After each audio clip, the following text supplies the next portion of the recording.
मजलिस के शालीबंडा कॉरपोरेटर मोहम्मद मुस्तफ़ा अली मुजफ्फर ने आज शालीबंडा डिवीज़न में अलियाबाद के रहमानिया कब्रस्तान के हदबंदी की दीवार का काम का जायज़ा लिया। इस मौके पर जीएचएमसी ऑफिसर्स भी मौजूद थे। बैरिस्टर असदुद्दीन साहब की हिदायत पे रहमानिया ग्रेवयार्ड का काम कई दिनों से मुसलसिल जो है ना मैं कोशिश कर रहा था। आज हमारे डिप्टी कमिश्नर साहब इसका इंस्पेक्शन करने के लिए आए हुए हैं। इंशाअल्लाह ताला जल्द से जल्द रहमानिया ग्रेवयार्ड का काम सैंक्शन होगा और काम अमल में आएगा।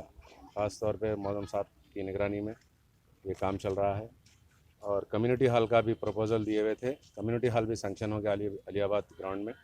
इंशाअल्लाह कम्युनिटी हॉल का भी जल्द से जल्द मज़म खान साहब के साथ मैं इंशाअल्लाह काम शुरू कराऊंगा।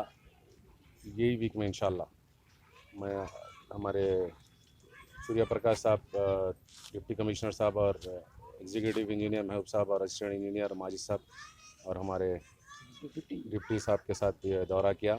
मेरे साथ यहाँ के एरिया के सदर जिया भाई, मुनव्वर भाई, साजिद भाई वगैरह जो है ना मंडी इत्तेहाद मुस्लिमीन के जो है ना सदर मोहतमिन मेरे साथ मौजूद है। इंशाअल्लाह कम्युनिटी हॉल का भी काम यही वीक में इंशाअल्लाह शुरू हो जाएगा। शुक्रिया।